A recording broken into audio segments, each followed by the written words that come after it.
Em Lucas capítulo 6, a partir do verso 47, Jesus disse: todo aquele que vem a mim e ouve as minhas palavras e as pratica, eu vos mostrarei a quem é semelhante. É semelhante a um homem que, edificando uma casa, cavou, abriu profunda vala e lançou alicerces sobre a rocha. E vindo a enchente, arrojou-se o rio contra aquela casa e não a pôde abalar, por ter sido bem construída. Mas o que ouve e não pratica é semelhante a um homem que edificou uma casa sobre a terra sem alicerces. E arrojando-se o rio contra ela, logo desabou, e aconteceu que foi grande a ruína daquela casa. O texto fala de dois tipos de pessoas, dois homens diferentes. Um que ouve a palavra de Deus e pratica, e um que ouve e não pratica. O que ouve e pratica é semelhante a um homem que, quando ele vai construir uma casa, ele cava os alicerces, ele faz uma profunda vala, que é exatamente a estrutura, o alicerce que vai dar sustentação àquela construção. Porque quando vier as tempestades, quando vier os ventos e combater contra aquela casa, ela vai permanecer de pé, porque ela está bem estruturada. Já o homem que ouve a palavra de Deus e não pratica, é como aquele que procurou construir a sua casa sobre uma terra sem alicerces. O que acontece? Quando vem a tempestade, quando o rio combate contra aquela casa, ela cai porque ela não tem estrutura, ela vai desabar e vai ser grande a ruína daquela casa. Trazendo para o lado espiritual, muitas pessoas na igreja não querem perder tempo com o alicerce, porque o alicerce dá muito trabalho, o alicerce gasta muito e ele fica escondido, ele não é visto por ninguém. Quando você vê uma bela casa, você vê a casa construída, mas você não vê o alicerce, porque o alicerce está escondido.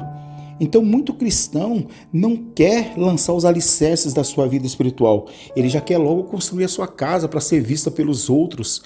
E o problema é que, quando vem a tempestade, quando vem as lutas da vida, quando o vento sopra, ele não consegue permanecer de pé. Ele cai porque ele não tem estrutura, ele não tem alicerce. Ele não lançou os alicerces da sua vida espiritual sobre a rocha que é Cristo. E onde está o diferencial deste texto narrado por Jesus?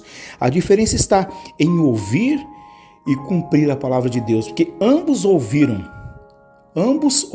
a palavra do Senhor, só que um cumpriu e o outro não cumpriu. O que cumpriu, ele tem estrutura, ele lançou, ele tem base, ele é sólido, porque ele está firmado em Cristo Jesus. Já o que não cumpriu, ele não tem estrutura.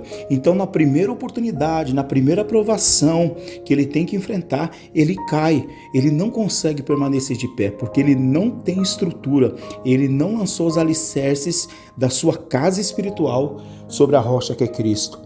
E você, meu querido e minha querida, como está a tua casa espiritual? Como está sendo edificada a sua casa espiritual? Você tem edificado sobre a rocha que é Cristo? Você tem lançado os alicerces da sua casa espiritual? Ou você acha que isso não é necessário e não se preocupou com a base da sua casa? Então que essa palavra sirva para você refletir como está sendo construída a sua casa espiritual diante de Deus. Porque é fato que virão as tempestades, virão os ventos, os rios para combater contra a sua casa. As tempestades são as lutas da vida, os problemas difíceis, as dificuldades que passamos na nossa vida de cristão. Mas o crente que está estruturado em Cristo, ele permanece de pé. Já aquele que não está estruturado em Cristo, infelizmente, ele não consegue permanecer de pé, ele cai. E como o texto diz, é grande a sua queda. Que Deus abençoe sua vida, meu querido, minha querida. Se você é novo aqui no canal e você gosta desse tipo de conteúdo, então se inscreva no nosso canal, que estamos sempre trazendo conteúdos desse nicho, conteúdos bíblicos, com o propósito de levarmos a palavra de Deus ao coração daqueles que precisam ouvir a voz do Senhor. Que Deus te abençoe em nome de Jesus. Amém.